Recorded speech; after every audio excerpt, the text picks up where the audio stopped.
दोस्तों JP power ने अपना क्वार्टर टू का रिजल्ट डिक्लेयर कर दिया है और ये पहली बार है जब काफ़ी समय के बाद लगातार दो क्वार्टर में हमने प्रॉफिट देखा है। इससे पहले हम देखें तो लगातार एक क्वार्टर में प्रॉफिट और एक क्वार्टर में लॉस होता हुआ दिखाई दिया, लेकिन इस बार दो क्वार्टर हमने प्रॉफिट देखा है।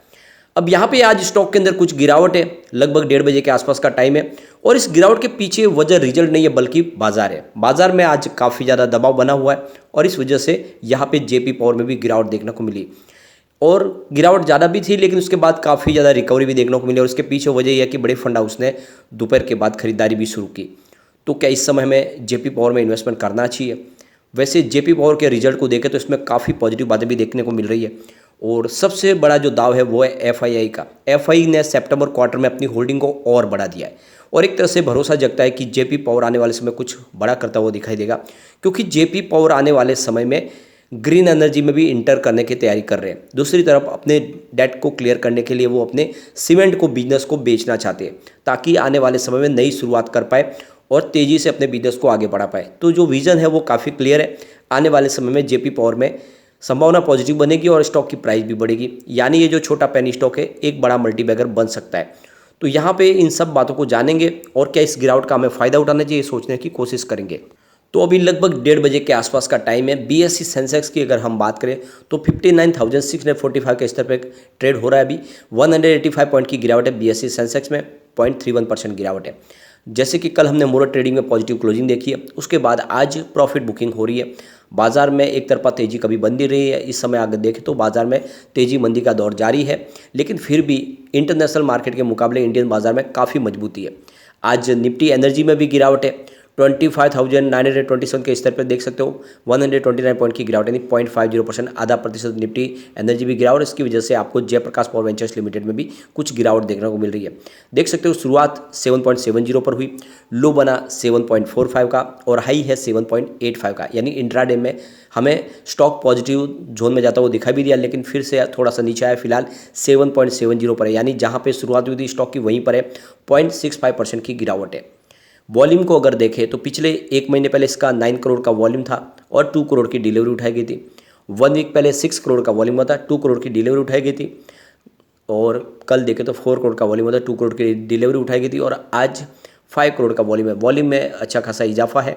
अभी बाजार शुरू हुआ, वॉल्यूम और बढ़ेगा। जैसे कि इस बार कंपनी ने 75.42 करोड़ का प्रॉफिट बताया। ये प्रॉफिट काफ़ी अच्छा है, क्योंकि पिछले साल इसी क्वार्टर में देखे तो 1.42 करोड़ का लॉस था।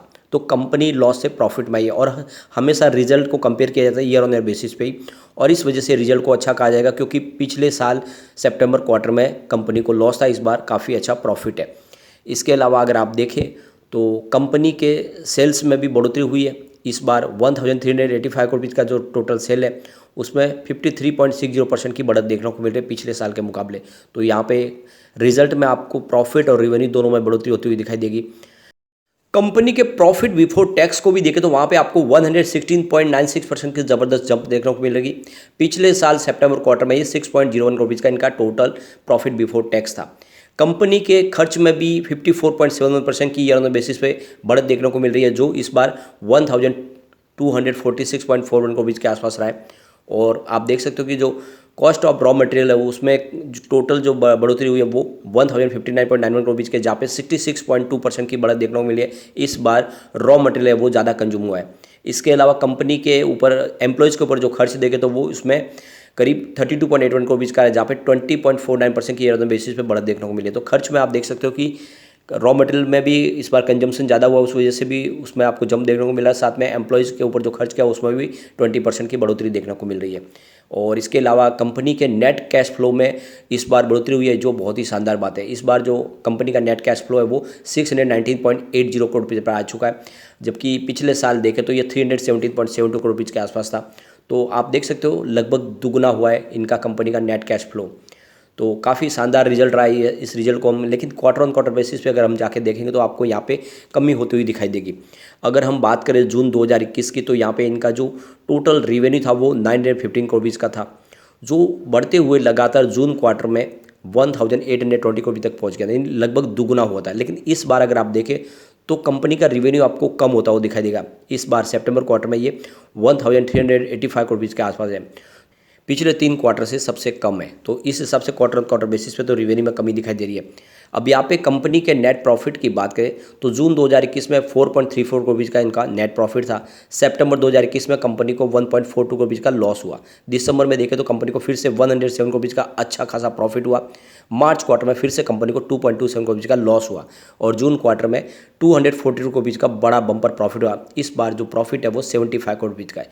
तो ये पहली बार है पिछले कई क्वार्टर के बाद कि कंपनी ने लगातार कंटिन्यूसली 2 बार प्रॉफिट दिखाया, जबकि अगली बार अगर आप देखोगे तो ये ग्राफ दिखाई दे रहा है कि एक बार कंपनी को प्रॉफिट होता है, दूसरी बार कंपनी लॉस में जाती है।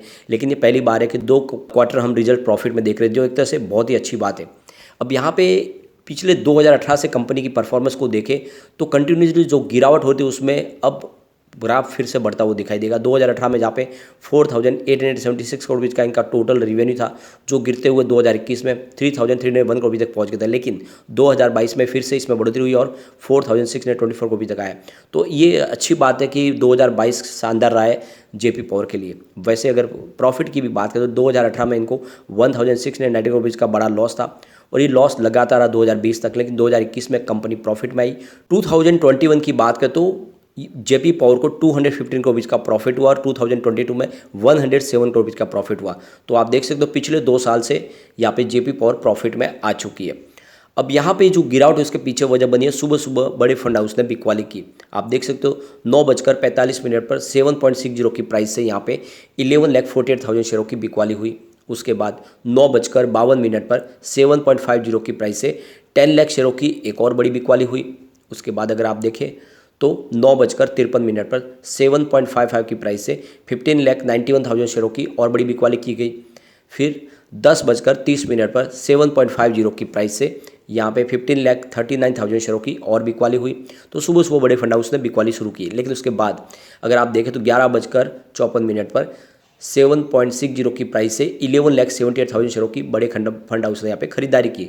फिर 11:56 पर 7.60 की ही प्राइस से 10,67,000 शेयरों की और ख़रीदारी हुई। उसके बाद आप देखें तो 11:57 पर 7.60 की प्राइस से ही 12,37,000 शेयरों की और खरीदारी हुई। तो आप देख सकते हो कि बड़े फंड हाउस ने फिर से खरीदारी शुरू की और इस वजह से जो गिरावट थी उसमें फिर से ब्रेक लगा। और जिस तरह से बड़े फंड हाउस यहाँ पे काफ़ी ज़्यादा एक्टिव है वो एक अच्छी बात है। स्पेशली यहाँ पे एफआई की तरफ से निवेश किया जा रहा है। अगर आप देखें तो दिसंबर क्वार्टर से लेकर सितंबर क्वार्टर तक लगातार एफआई ने अपनी होल्डिंग बढ़ाई है। काफ़ी लोग कहते हैं कि सितंबर में जेपी पावर में से एफआई निकल चुके, तो ऐसी बात नहीं है। सितंबर के आंकड़े भी हमारे सामने आ चुके जिसमें होल्डिंग बढ़ती हुई दिखाई दे रही है। आप देख सकते हो कि दिसंबर में 1.02% की जो होल्डिंग थी वो मार्च में 1.20 हुई और जून क्वार्टर में ज़बरदस्त होल्डिंग बढ़ी थी एफआई की जेपी पावर में, जब 2.83% की होल्डिंग हुई थी। लेकिन इस बार होल्डिंग और ज़बरदस्त बढ़ी, 3.38% तक होल्डिंग हो गई है यहाँ पे एफआई की। तो एफआई की पहली पसंद बना हुआ है जेपी पावर। लेकिन डीआई ने यहाँ पे जरूर अपनी होल्डिंग कुछ कम की है, जहाँ पे आप देख सकते हो कि 23.12% की होल्डिंग थी जून क्वार्टर में, फिलहाल 22.18% की होल्डिंग है। तो डीआई ने अपनी होल्डिंग को कुछ कम किया है। यहाँ पे प्रमोटर की होल्डिंग सेम है, वही 24% है और जनरल पब्लिक की बात तो 50.44% की होल्डिंग है। तो ये शेयर होल्डिंग पैटर्न काफ़ी अच्छा है और रिजल्ट हमें अच्छा लग रहा है, क्योंकि आप देख सकते हो कि कंटिन्यूसली 2 बार इन्होंने प्रॉफिट भी दिखाया और साथ में अगर आप देखें तो ईयर ऑन बेसिस पे शानदार आंकड़े भी है। क्वार्टर ऑन क्वार्टर बेसिस पे जरूर हमें निराशा हाथ लगी है, लेकिन उसके बावजूद भी जेपी पावर आने वाले समय में कुछ कमाल करता हुआ दिखाई देगा। इसके पीछे सबसे बड़ी वजह यह है कि कंपनी अपने बिजनेस मॉडल को बदलने जा रही है। कंपनी आप देख सकते हो कि वैसे तो hydro electric power plant private sector में सबसे बड़ी कंपनी है इनकी इंडिया के अंदर, और इसके अलावा थर्मल पावर प्लांट है इनका। खुद के पावर प्लांट के लिए खुद इन्होंने कोल माइंस भी एक्वायर किए पिछले दिनों। इससे पहले उनके पास ऑलरेडी कोल माइंस है, ऐसे में वो भी प्रॉब्लम इनके पास नहीं कि कोल की शॉर्टेज होगी तो उनका कारोबार बंद हो जाएगा। लेकिन दूसरी तरफ कंपनी अपने जो टोटल जो इनका डेट है उसको भी कम करना चाहती है और इसीलिए वो कंपनी अपने सीमेंट के बिजनेस को बेचना चाहती है, जिससे आने वाले समय कंपनी डेट फ्री होकर अपने कारोबार को आगे बढ़ा पाएगी। साथ में कंपनी ग्रीन एनर्जी के सेक्टर में भी धीरे धीरे एंट्री करने की कोशिश कर रही है, यानी आने वाले जो समय है उसमें वो तैयारी कर चुके हैं। तो ऐसे में जेपी पावर इस समय जो बिल्कुल आपको कौड़ियों के भाव में मिल रहा है, इन्वेस्टमेंट थोड़ा सा कर ले और लॉन्ग टर्म के लिए बने रहेंगे तो आपको अच्छा रिटर्न देखने को मिल सकता है। एक तरह से ये आपके लिए जैकपॉट साबित हो सकता है। यहाँ पे कम्युनिटी सेंटीमेंट स्टॉक के साथ बना हुआ है, आप देख सकते हो 76% बाई की कॉल है, 19% सेल की कॉल है, 5% होल्ड की कॉल है। तो यहाँ पे आप देख सकते हो कि 100 में से 81% लोग इसको लेना पसंद कर रहे हैं। अब इस पर पिवट लेवल को भी चेक कर लेते हैं। तो यहाँ से अगर गिरावट होती है तो 7.62 का फर्स्ट सपोर्ट है, ये टूटा तो 7.48 तक स्टॉक जाएगा और नीचे गया तो फिर 7.37 तक जा सकता है। पॉजिटिव माहौल बनेगा तो फिर 7.87 का फर्स्ट रेजिस्टेंस है, इसको पार करते ही 7.98 तक स्टॉक जाएगा और वहाँ तक पहुँच गया तो फिर 8.12 तक भी जा सकता है। तो काफ़ी ज़्यादा डिप में खरीदारी का मौका मिल रहा है, इसमें इन्वेस्टमेंट आपको करना चाहिए। लेकिन फ्रेंड, कोई भी इन्वेस्टमेंट करने से पहले अपने फाइनेंशियल एडवाइजर से बारे ले ले या अपना खुद का रिसर्च करें, क्योंकि मैंने वीडियो आपके एजुकेशनल पर्पज़ के लिए ही बनाया। वीडियो पसंद आए तो लाइक से जरूर कीजिए और चैनल को सब्सक्राइब कर दीजिए। Thank you.